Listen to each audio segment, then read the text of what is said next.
জীবনের যে কোনো কিছু অর্জন করতে গেলে এই তিনটি গুরুত্বপূর্ণ জিনিসকে আপনার বিশেষ প্রয়োজন, যেমন হচ্ছে কঠোর পরিশ্রম, দৃঢ়তা এবং সাধারণ জ্ঞান। আপনি তাহলে যথেষ্ট সুখী এবং সফল হতে পারবেন। নমস্কার বন্ধুরা, কৃষ্ণার ব্লগে আপনাদের স্বাগত জানাই। আপনারা কেমন আছেন? আশা করি নিশ্চয়ই আপনারা ভালো আছেন। আমিও আপনাদের ছোট বড় আশীর্বাদে ভালো আছি। এই দেখুন বন্ধুরা, আজকে হচ্ছে সোমবার আর সকাল এখন প্রায় 7:30। আপনাদের সাথে নিয়ে নতুন একটা ব্লগ শুরু করলাম। আশা করি নিশ্চয়ই ব্লগটা আপনাদের ভালো লাগবে। আমার তরফ থেকে সকল বন্ধুদের জানাই গুড মর্নিং, বড়দের জানাই প্রণাম, আর ছোটদের রইল আমার অনেক অনেক ভালোবাসা। আসল কথা, এখন যাচ্ছি আমি শিব মন্দিরে পুজো করব, আর আমি এখন ঘরের মন্দিরে পুজো করে নিয়ে বেরোবো। তো ভাবলাম এখান থেকে ভিডিওটা স্টার্ট করি। আর আজকে আপনাদের একটা কথাও জানাই যে সিদ্ধার্থ আজকে আপনাদের সকলের আশীর্বাদে সুস্থভাবে আমি স্কুল পাঠাতে পেরেছি, এটাই বহুত খুশি। আর এই খুশি নিয়েই যাচ্ছি আমি শিব মন্দিরে পুজো দিতে। চলুন তারপর আমার সাথে থাকুন, দেখতে থাকুন। এই দেখুন, যাবার আগে আমি একটুখানি ফুল এখান থেকে নিয়ে নিচ্ছি। সিদ্ধার্থের বাবা যে ছাদের আমার কটা গাছে যেটুকুই ফুল হয়েছে সেটুকু তুলে রেখেছে। আর যেহেতু শিব মন্দিরে যাব, ভোলে বাবার একটুখানি আকন্দ ফুলের মালা, একটু বেলপাতা এগুলো থাকে, সেগুলো এখন আমি পাইনি। তবে রাস্তা যাবার পথে আমি মালির কাছ থেকে ওই ফুলগুলো নিয়ে নেবো, মালাটা নিয়ে নেবো, আর যাব এখন শিব মন্দিরের উদ্দেশ্যে। আজকে আমার এই ছোট্ট ভিডিওটার মাধ্যম দিয়ে আমি কিছু আমার নিজের কথা আপনাদের সাথে শেয়ার করব। তবে আমার মনে হয় শুধু আমি কেন, যদি আপনারাও কোনো এক অংশে একটুখানিও এই কথাগুলো চিন্তা ভাবনা করা যায় বা করেন, তাহলে দেখবেন যে নিজের জায়গায় নিজে অবশ্যই সুখী হতে পারবেন। আমাদের জীবনটা কি অদ্ভুত, তাই না? কখনো কখনো আমি ভাবি যে ভীষণ আমার জায়গা দিয়ে আমি ভালো আছি, কিন্তু যখন আমার এই জীবনটা চলতে চলতে যখন কোনো একটা ঝড় ঝাপটা এসে পড়ে, তখন মনে হয় যেন আমি অচল হয়ে পড়ছি, বা এই পরিস্থিতিতে আমি একদমই ঠিক নেই। কিন্তু এই মানুষের মাথায় দেখবেন সব সময় নেগেটিভ বা পজিটিভ চিন্তাভাবনা সবসময়ই ঘোরে। কিন্তু মনে হয় যে নেগেটিভ চিন্তাভাবনাগুলোকে একদম মন থেকে তাড়িয়ে দেওয়াই ভালো। সবসময় ঈশ্বরকে একটা ধন্যবাদ দেওয়া দরকার। আমার মনে হয় যে আমি যে পরিস্থিতিতে আছি ভালো আছি। যদি পিছে ফিরে দেখা যায় যে মানুষের জীবনে দুঃখ আছেই, কিছু না কিছু আপনার জীবনে ক্ষত ঘা নানা রকম কিছু না কিছু একটা হয়েই থাকে। তো পিছনের দিকটা যদি আমি একবারও ভেবে দেখি, তখন দেখবেন ভাবা যায়, যখন দেখবেন ওই কঠিন পরিস্থিতিতে আপনি ব্যাক করে এই লাইফ স্ট্রাগল করছেন, তখন মনে হয় যেন না, আমি অনেক অংশে ভালো আছি।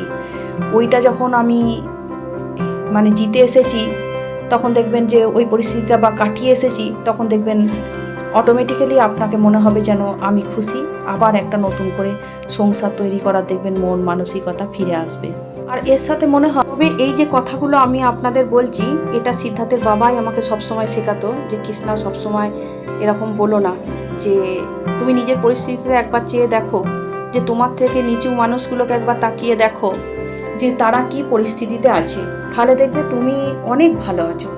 এখন আমার মন মানসিকতা এমন হয়ে গেছে যে সবসময় ভাবি, বা ওই সব মানুষগুলোকে দেখে বা কিছু নিজের পরিস্থিতি থেকে যদি ওই গরিব মানুষগুলোকে একটু হেল্প করতে পারি, তাহলে ভীষণ খুশি থাকা যায়। হয়তো বড় অ্যামাউন্টের কিছু আমি হেল্প করতে পারি না, যেরকম সাধ্য অনুযায়ী সেরকম করে দেখি, ভীষণ ভালো লাগে মনটা। আর ঈশ্বর যদি কোনোদিন এরকম দিন আমার কাছে দেয়, আমার মন মানসিকতা এরকমই আছে যে হয়তো দু হাত ভরে আমি দানও করব। যাই হোক, যেমন পরিস্থিতি যাবে সেভাবেই কাটাবো। তবে আমি এখন এসেছি এই যে নিচের যে স্টাডি রুমটা আছে, এখানে বিছানাটা পাল্টাতে। রুমটা তো সবসময় বন্ধই পড়ে থাকে। ভাবছি সামনের ওয়েডনেসডেতে বনুর আসার কথা আছে, সেই জন্য ভাবলাম বিছানার চাদরগুলো একটু তুলে দিই, আর একটু হালকা ফুলকা ঝুল ঝালগুলো ঝেড়ে দিই, ঘরটা যাতে পরিষ্কার থাকে। কালকে সকালে পুছে দেবো, আজকে পোছাপুছি কিছু করবো না। আর প্রচণ্ড বৃষ্টি হচ্ছে। হোক, আর একটা কথা বলি, যে আমাদের শরীর স্বাস্থ্যটাকেও দেখবেন সম্পূর্ণভাবে ভালো রাখা দরকার। আপনার হয়তো গাড়ি বাড়ি সব কিছুই আছে, কিন্তু শরীরটা ভালো নেই, সেইটা কিন্তু কোনো সুখী বলা যাবে না। অনেক অনেক ফ্যামিলিতে অনেক অঢেল পয়সা, আর্থিক অবস্থা ভীষণ ভালো, দেখবেন কিছু না কিছু একটা পরিস্থিতির মধ্যে অসুস্থতা নিয়ে কাটাচ্ছে। ওই জন্য শরীর আর মনকে পুরো ঠিক রাখতে হবে, আর তার সাথে করতে হবে কঠোর পরিশ্রম। যদি কঠোর পরিশ্রম আপনি যদি না করেন, তাহলে শরীরও নষ্ট হবে আর মনটাও নষ্ট হবে। আপনি কর্ম না করলে দেখবেন ঘরে বসে বসে দেখবেন মনটা অসন্তুষ্ট হওয়া আর চারিদিকে নেগেটিভ চিন্তা ভাবনায় জর্জরিত হওয়া।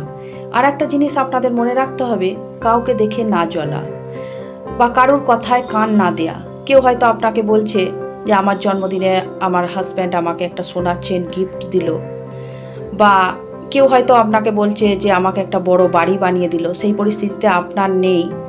সেই জন্য এখানে ভিডিও রিলেটেড একটা কথা বলি, 2-1 দিনের মধ্যে আমি খবর পেয়েছি যে বুনু আসবে, সেই জন্য বুনু রুমটা একটুখানি ঠিক করছি। এরকমই তো রুমটা পড়ে থাকে, তো সেই জন্য একটু ঝাড়াঝুড়ি করে দিলাম আর বেডশিটটা একটু চেঞ্জ করে দিলাম। আর এখন প্রচণ্ড বৃষ্টি পড়ছে জানেন, একদম অন্ধকার হয়ে গেছে। আবার ফিরে আসি মূল বক্তব্যে। আসল কথা, সেই মানুষটি হয়তো নিজের কপালের জোরে সে তার লাইফস্টাইল ভাবে চলছে, আর আপনার নেই, সেটা আপনার দুঃখ করার কিছুই নেই। সেটা করে আর আপনার স্বামীকে আপনি এই টর্চারটা কখনই করতে যাবেন না বা বলতে যাবেন না যে ওনার হাজব্যান্ড ওকে একটা সোনার চেন দিল বা ওনার ছেলের জন্মদিনে একটা হোটেলে বড় পার্টি দিল। আপনার মনকে সবসময় সংযত রাখতে হবে, দেখবেন আপনি তখন সুখী হবেন। নাহলে যে মানুষটা সারাদিন কর্ম করার পর সবসময় আপনাদের ভালো রাখার চেষ্টা করছে, তখন ওই কথাটি কানে তুলে দিলে সেই আপনার হাজব্যান্ডকে তখন কি করবে, যে যত পরিস্থিতির মধ্যেই থাকুক কিন্তু ভাববে যে আমি ছেলে বউকে হয়তো ঠিক মতো আমি রাখতে পারছি না। আর দেখুন, আমরা মেয়েরা কিন্তু অনেক কথা বলে আমাদের মনটা হালকা করতে পারি, কিন্তু ছেলেরা এমন হয় যে কঠোর পরিশ্রম করে, তারা কিন্তু চুপ থাকে, তারা সমস্ত পরিস্থিতি ফেস করার জন্য এক পায়ে উঠে দাঁড়ায়। আর একটা কথা বলি, আমরা হচ্ছি মেয়েরা, এমন হয় যে আমরা চিন্তা ভাবনাটা একটু বেশি করি, সবসময় একটু ডিপ্রেশন ভাবে নিয়ে নিই, সব জিনিসটা চাপ নিয়ে নিই, কে কি বললো কে কি করলো সেই নিয়ে মাথা ব্যথা করি। কিন্তু হাজব্যান্ডরা দেখবেন অক্লান্ত পরিশ্রমে করে ওদের একটাই উদ্দেশ্য থাকে, কিভাবে ঘর সংসার পরিবার, কারোর ইলেকট্রিক বিল, তারপরে ঘরের বিল, এগুলো কি করে চলবে, এডুকেশন খরচা, ওরা ওই চিন্তা করতে করতে ওদের জীবনটা শেষ। যাই হোক, এবার আমি গেছিলাম একটুখানি, কিছু ডকুমেন্টস ছিল জেরক্স করার জন্য সাইবারে, সেখান থেকে এসে নিয়ে রান্না বান্না করে নিলাম। আর সিদ্ধার্থ এখন এসেছে, একটু ফল কেটে দিচ্ছি। তবে আমি আর একটা কথা বলি, যার যেমন সংসার, যে যে পরিস্থিতিতেই আছে, হাজব্যান্ড বা ওয়াইফকে দুজনকে পুরো যুক্তি করে বা আলোচনা করে সুন্দরভাবে সংসার চালালে দেখবেন সংসারটা সুখের হবেই হবে। শেষ পর্যায়ে আসার পর আপনাদের আর একটা কথা বলি, যেটা হচ্ছে স্বামী স্ত্রীর মধ্যে ঝগড়া না করা। আপনারা বা আমিও করে থাকি যে ঝগড়া হয়ে গেল স্বামী স্ত্রীর, ওটা একদিনের জন্য রাখাটাই বেটার। কেন, যখনই দেখবেন যে এটা বেশি দিন টেনে দিচ্ছেন, তখন দেখবেন আপনার পরিবারটা ওই ঝগড়ার তালে একটা গোলতাল পেকে গেছে। দেখবেন আপনি হয়তো ঘরে মাংস ভাত বা বিরিয়ানি ভাত করে খাচ্ছেন, কিন্তু একটা সময়ের মধ্যে দিয়েও দেখবেন যে একটা মিনিটও কিন্তু আপনার মানসিক শান্তি থাকবে না। আর এটা যদি ঘরের কারোর সাথে বা প্রতিবেশীর সাথেও যদি আপনার ঝামেলা হয়, দেখবেন এটা কিন্তু বড় রূপ নেবে না, ও হলো যা তুই তোর ঘরে আমি আমার ঘরে। আর হাজব্যান্ড ওয়াইফের মধ্যে ঝগড়া হলে দেখবেন যে মনোকষ্টটা বিশাল হয়। এমন পরিবারের ক্ষেত্রেও দেখবেন হয়ে গেছে, কেউ সুসাইডও করে ফেলেছে। যাই হোক, আমি বলবো যে হাজব্যান্ড ওয়াইফের ঝগড়াগুলো একদম হাসির ছলে নিয়ে একদিন অন্তত রাগ থাকলেও কাটাতে পারেন, বাকি সময়টা হেসে খেলে কাটানোটাই বেটার।